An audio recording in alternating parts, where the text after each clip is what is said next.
Then he saw something wonderful. A mountain that looked like an eagle. Thomas was very excited. "I found the first clue," he hooted happily. "Now I'll find the next one."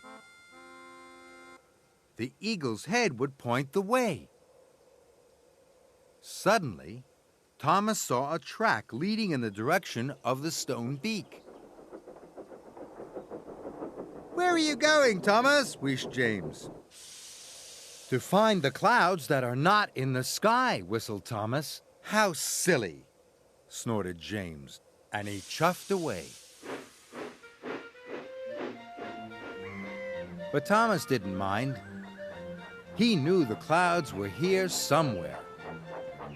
And then he saw them. The clouds not in the sky were reflections of clouds in the lake.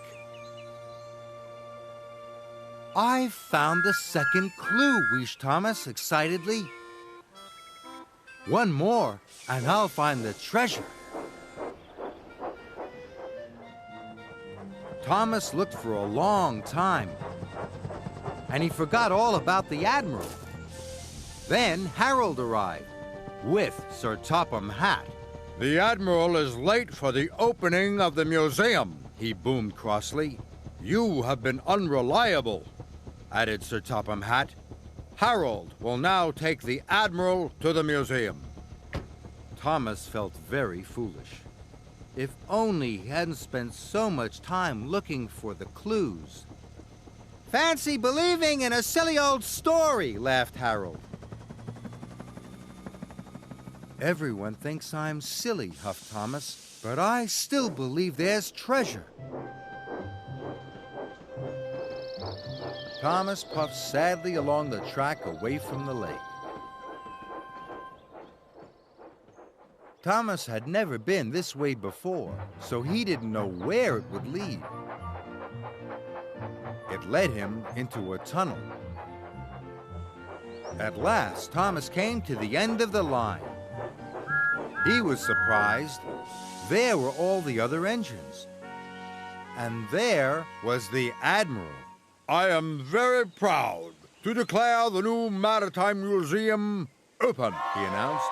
Everyone cheered and whistled. Then Thomas saw something even more exciting. "That's it," Thomas tooted. "The pirate treasure's right here." "Don't be silly," huffed Emily.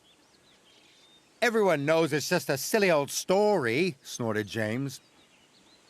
But Thomas knew he was right. "I followed all the clues," he puffed proudly. "And you have found the skull and crossbones," cried the Admiral. Everyone was surprised. "Someone get me a shovel!" The Admiral was so excited he dug for the pirate treasure himself.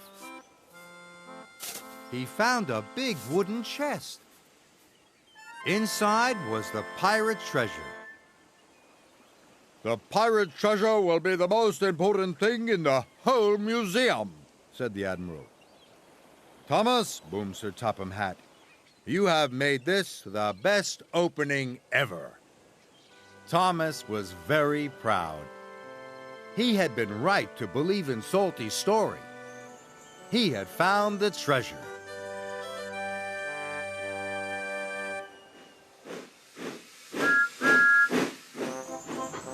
Duncan's Bluff. It was wintertime on the island of Sodor.